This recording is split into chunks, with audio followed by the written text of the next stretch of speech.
Sige ta, salamat. Salamat, pare. Ay, Parikoy. Oh, pare ko dito ka na pala. Bakit mo ka pinapunta dito? May kailangan ka? Meron sana. Pero sana pumayag ka. Pero di ba, kailangan mo ng pera? Oo nga eh. Kailangan na kailangan. Bibigyan kita. Talaga? Pero sa isang kondisyon. Eh ano na namang kondisyon ba yan? Papanggap ka lang naman, girlfriend ko. Ako magpapanggap na girlfriend mo?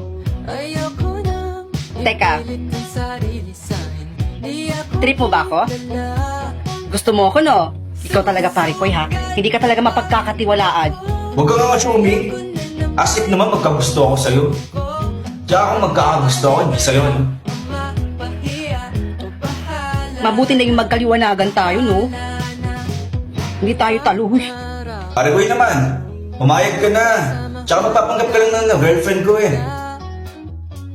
Yun lang kasi yung alam kong paraan para tigilan ako ni Trish. So, magkano naman yung pagbuyang matatanggap ko sa'yo kapag nagpanggap na akong girlfriend mo? Bibigyan kita ng 1K. 1K? Makoy! Parikoy naman! Anong tingin mo sa mukhang to? Pang 1K lang? Ako naman pare ko magpapanggap ka lang naman eh. Ang hirap kaya ng pinapagawa mo sa akin.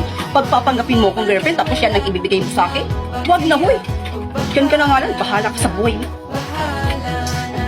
Okay, sige na. 5K. Okay na? Madali lang naman ako kausap. Sige. Deal. Okay, deal. Kailan natin uumpisahan?